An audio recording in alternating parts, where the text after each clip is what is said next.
I spent decades inside the intelligence system learning a simple rule that never changes.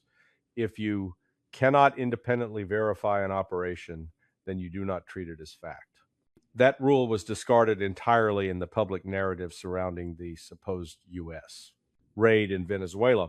What Americans were presented with was not intelligence, not assessment, and certainly not evidence.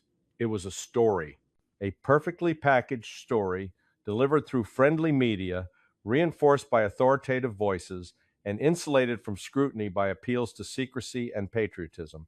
The claim was extraordinary: a long range insertion, a precision capture of Nicolas Maduro and his wife, zero American casualties, total operational success, and immediate regional capitulation. Yet not a single verifiable data point accompanied those claims. No imagery, no third party confirmation, no signals intelligence leakage, no diplomatic shockwaves consistent with such an event. In intelligence work, absence of evidence is not neutral when the claims are this large. It is disqualifying. What disturbed me was not just the lack of proof, but how quickly skepticism was framed as ignorance or disloyalty. I watched retired generals and media hosts describe the operation as flawless while admitting in the same breath that they did not know what actually happened. That is not analysis. That is narrative reinforcement. Real intelligence assessments begin by asking what we do not know. This one began by declaring victory and daring anyone to question it. The story leaned heavily on emotional authority rather than operational logic. Long-distance helicopter insertions into defended airspace do not occur invisibly. Regime leadership does not disappear without global diplomatic consequences. Militaries do not absorb the killing of presidential security forces without retaliation or at least observable instability. None of that followed. Venezuela's command structure remained intact. Maduro continued appearing publicly. Regional governments behaved exactly as they had before. The world did not react because nothing had changed. This is how intelligence fiction is built. You start with a desired political message, you wrap it in military mystique, you shield it with classification claims, then you let compliant media repeat it until repetition replaces verification. I have seen this pattern before, and it never ends well. When intelligence agencies allow narrative to override evidence, they are no longer informing policy.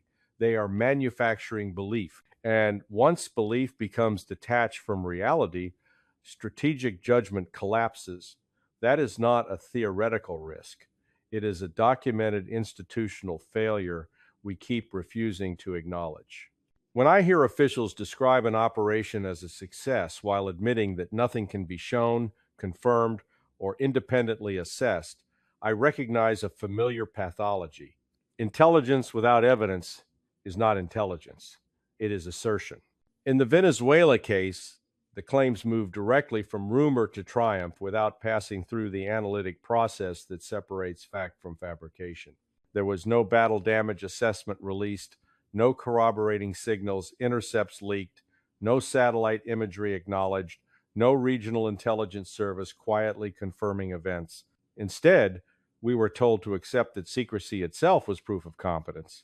That is backwards. In my career, secrecy was never a substitute for verification. It was a constraint we worked around, not a shield against scrutiny. Any covert action of the scale described would have left an intelligence footprint. Aircraft movement logs do not vanish. Radar tracks do not erase themselves.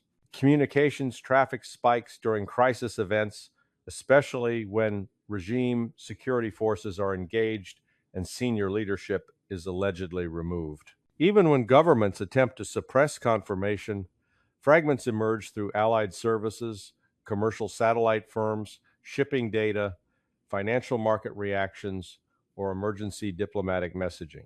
None of that materialized. Instead, the story relied on anonymous authority figures assuring the public that they got what they wanted while conceding that we still did not know what actually happened. That is not how intelligence assessments are written. That is how press releases are constructed. What made this more dangerous was the way uncertainty was reframed as sophistication. The less evidence presented, the more the operation was praised as brilliant. In real analysis, the opposite is true. Extraordinary claims demand extraordinary corroboration. When analysts encounter a gap this large between asserted outcomes and observable reality, the correct response is to downgrade confidence, not inflate it. Yet confidence was maximized precisely because doubt was prohibited. Skeptics were dismissed as naive about special operations, as if experience excuses abandoning logic. I spent years briefing policymakers on covert activities, and I can tell you this plainly: success is measured by verifiable effects, not by how impressed commentators sound on television. This is how intelligence failure is institutionalized. The system rewards narratives that flatter power and punishes analysis that introduces friction. Analysts learn quickly which conclusions advance careers and which create problems. Over time, the discipline of verification erodes, replaced by performance. Venezuela became another data point in that degeneration. Instead of asking whether the operation occurred as described, institutions asked how best to leverage the story. That shift from assessment to amplification is fatal to strategic decision-making. Once intelligence becomes a vehicle for narrative maintenance, policymakers are no longer operating in reality. They are governing inside a fiction they helped construct, and history shows that fiction always collapses under pressure. What allowed the Venezuela story to harden into accepted truth was not evidence, but infrastructure. Narratives do not enforce themselves. They require a machinery built from familiar components, authoritative messengers, compliant media platforms, and an audience conditioned to equate confidence with competence. I watched that machinery activate almost immediately. Retired officials with impressive resumes were rolled out to validate claims they could not independently verify. Their credentials did the work that facts normally would. Viewers were encouraged to trust the messenger rather than interrogate the message. That is a classic substitution technique, and it works because it exploits respect for institutional experience while bypassing institutional standards. Media played its expected role. Questions that should have been central were treated as distractions. How was the insertion conducted? Where did it occur? Which units were involved? What evidence supports the capture claim? None of these were pursued with seriousness. Instead, coverage focused on tone, optics, and supposed geopolitical impact. Success was asserted through adjectives rather than analysis. When anchors repeated that adversaries were taking a knee or that regional leaders had capitulated, those statements were not anchored to observable behavior. They were rhetorical flourishes designed to reinforce the sense of dominance. Real intelligence work would have compared pre- and post-event indicators. No such comparison was offered because it would have revealed continuity, not disruption. This enforcement mechanism also depended on framing skepticism as hostility. Analysts who questioned the story were portrayed as undermining morale or failing to appreciate classified realities. I have seen this tactic used repeatedly to shut down inquiry. It is especially effective because it weaponizes patriotism against professional judgment. The implication is that believing the narrative is a form of loyalty while questioning it is weakness. That inversion corrodes analytic integrity. Intelligence officers are trained to challenge assumptions precisely because comforting stories are often wrong. When institutions punish that instinct, they guarantee future surprise. What makes this machinery so dangerous is its efficiency. Once the narrative is established, it becomes self-reinforcing. Politicians cite media coverage. Media cites officials. Officials cite public confidence. Each loop removes the need for verification. Venezuela demonstrated how quickly this cycle can close. Within days, the story moved from allegation to strategic lesson, despite the absence of proof. That transition matters. Policies were justified, deterrence was declared restored, and adversaries were said to be intimidated, all without confirming that the foundational event occurred as described. I have lived through the consequences of this process before. When narratives replace intelligence, decision makers lose the ability to distinguish between strength and illusion. They mistake applause for deterrence and headlines for control. The machinery that enforces these stories does not care whether they are true. It cares only that they are believed. And belief, untethered from reality, is the most fragile foundation any strategy can rest upon. Intelligence tradecraft exists for one reason: to prevent exactly the kind of self-deception that surrounded the Venezuela narrative. When I was trained as an analyst, every claim was treated as provisional until it survived multiple layers of validation. Sources were graded, collection methods scrutinized, and alternative explanations actively pursued. None of that discipline was visible here. What replaced it was a performance of certainty.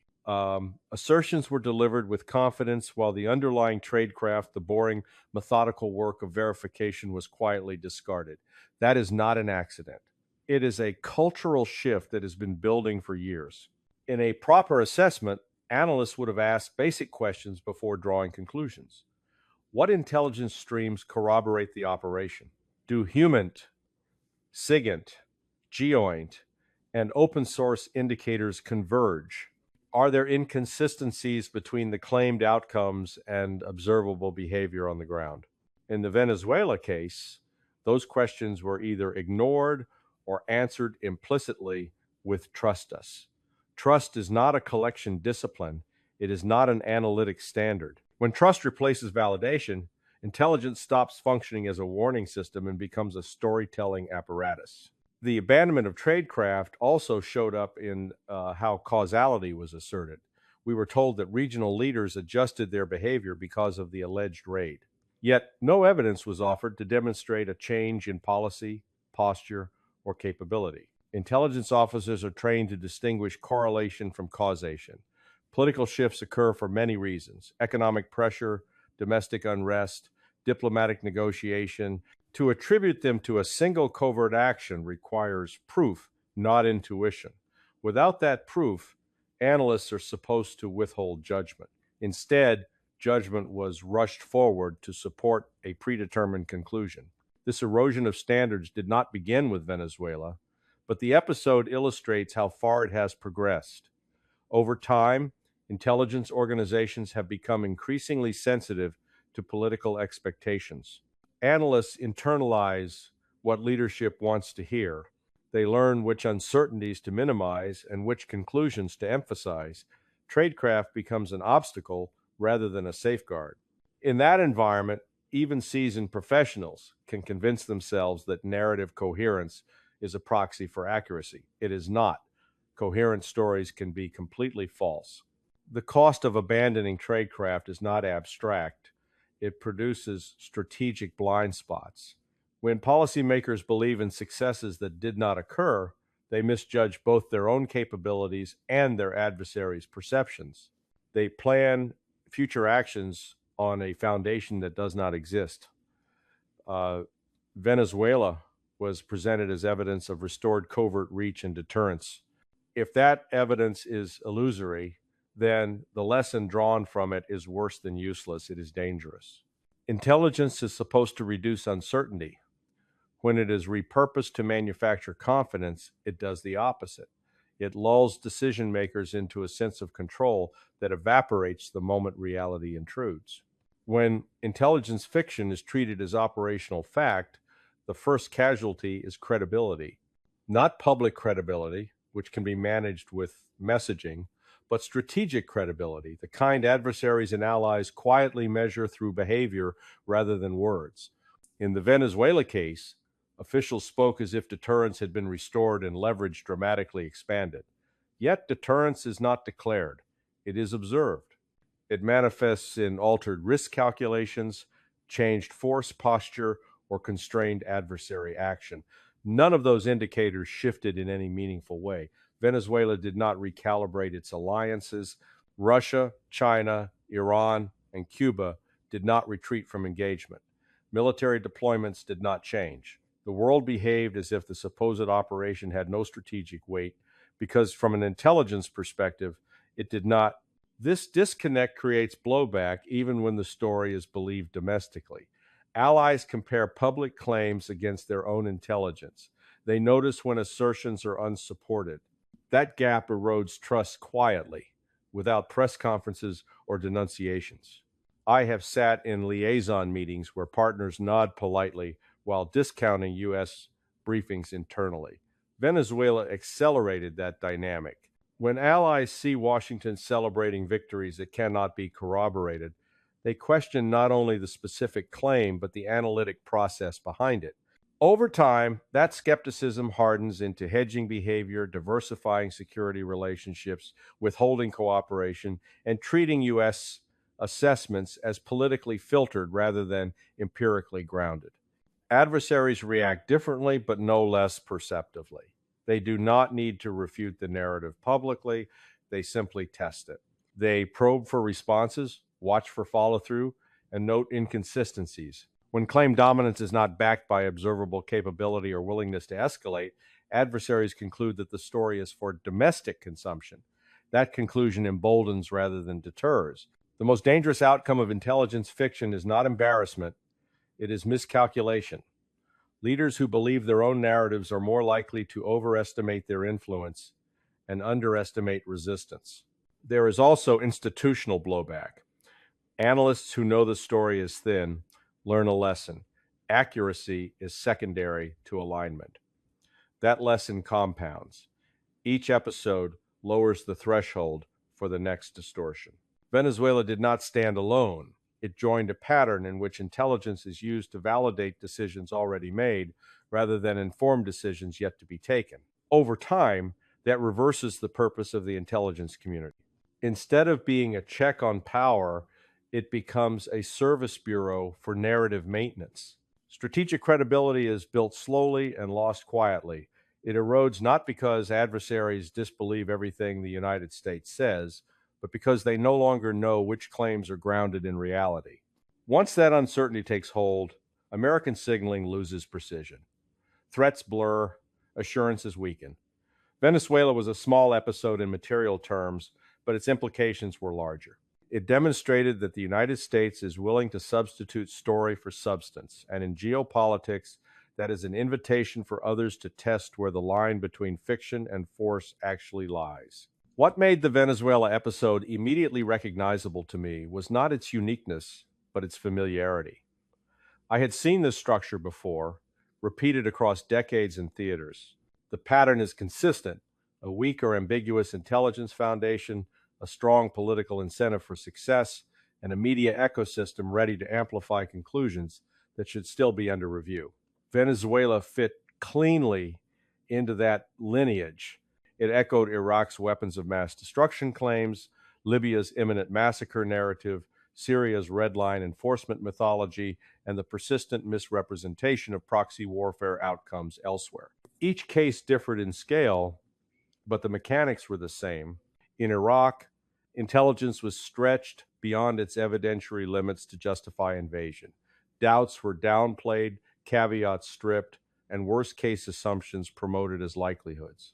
When reality contradicted those claims, the institutional response was not reform but normalization. Failure became background noise. In Libya, speculative intelligence about civilian slaughter was treated as certainty, producing regime change without a plan for aftermath. The consequences were measurable and devastating. Syria followed with repeated assertions about deterrence and control that bore little resemblance to battlefield dynamics. Each time, intelligence was shaped to fit narrative needs, not to illuminate reality. Venezuela is a continuation of that decay, not an outlier. The difference is that the claim involves success rather than threat. That made it easier to sell and harder to challenge. When intelligence failures predict catastrophe, skeptics can be dismissed as alarmists. When they declare victory, skeptics are portrayed as cynical or unpatriotic. Yet the analytic failure is identical. In both cases, uncertainty is suppressed to preserve coherence. The intelligence community becomes less a sensor network and more a storytelling institution. What concerns me most is how quickly institutional memory fades. Each failure is treated as isolated rather than cumulative. Lessons are discussed rhetorically but rarely enforced structurally. Analysts rotate, managers change, incentives remain. The system rewards alignment and punishes friction. Over time, This produces a culture where repeating the accepted line feels safer than insisting on evidentiary rigor. Venezuela benefited from that environment. The story did not need to be true, it only needed to be useful. This repetition carries a strategic cost that compounds. Adversaries learn how the United States processes information. They observe which signals are taken seriously and which are ignored. They adapt accordingly. When narratives dominate analysis, adversaries can manipulate perception without altering reality. They can let the United States declare success while quietly advancing their own positions. That is not a hypothetical risk. It is an operational vulnerability created by our own analytic shortcuts. The Venezuelan narrative will eventually fade, as these stories always do. What will remain is the pattern it reinforced: intelligence bent to narrative, narrative mistaken for strategy, and strategy detached from reality. Until that pattern is confronted honestly, it will repeat again in another country, under another pretext, with the same institutional confidence and the same analytic blindness. The hard lesson of the Venezuela episode is not about covert action, special operations, or even policy toward Latin America. It is about what happens when a state convinces itself that belief is interchangeable with reality. Intelligence exists to impose discipline on power. When that discipline collapses, power begins operating inside its own narratives. That is where the United States now finds itself. Venezuela was presented as proof of restored reach and credibility. In truth, it exposed how easily institutions can be satisfied with a story that feels right rather than one that can be verified. In my experience, the most dangerous intelligence failures are not the dramatic ones that lead to immediate catastrophe. They are the quiet ones that normalize distortion. Each time an unverified claim is elevated to strategic truth, the threshold for skepticism rises. Analysts learn that asking hard questions creates problems rather than solutions. Decision makers learn that confidence can substitute for clarity. Over time, this produces a feedback loop in which the system rewards narrative fluency and penalizes analytic rigor. Venezuela fit neatly into that loop. It was absorbed, celebrated, and cited without ever being proven. The institutional damage from this process is difficult to reverse. Once credibility erodes, it cannot be restored through messaging. Allies recalibrate expectations. Adversaries adjust risk calculation. Internally, younger analysts inherit a culture where tradecraft is optional and alignment is essential. That is how intelligence organizations hollow out from within. They retain their form, their budgets, and their prestige, but lose their function. They stop telling leaders what is true and start telling them what is convenient. The broader strategic consequence is a loss of self-awareness. States that cannot accurately assess their own actions cannot accurately assess the world. They mistake narrative dominance for influence and rhetorical strength for deterrence. When reality intrudes, as it always does, the correction is abrupt and painful. History is filled with examples of powers undone not by external enemies, but by their own inability to confront uncomfortable facts. The United States is not immune to that pattern. Venezuela is a warning sign, not because of what supposedly happened, but because of how readily it was believed. If there is a path forward, it begins with reasserting first principles. Intelligence must return to evidence over assertion, verification over performance, and uncertainty over false precision. Analysts must be protected, not punished, for challenging prevailing narratives. Policymakers must demand proof rather than reassurance. None of this is glamorous. It does not produce satisfying headlines. But it is the only way to prevent further strategic drift. When intelligence becomes fiction, strategy collapses. Not all at once and not loudly, but steadily, through accumulated distortions that eventually leave decision makers blind. Venezuela did not reveal American power. It revealed American vulnerability, the vulnerability that comes from mistaking stories for truth and confidence for control.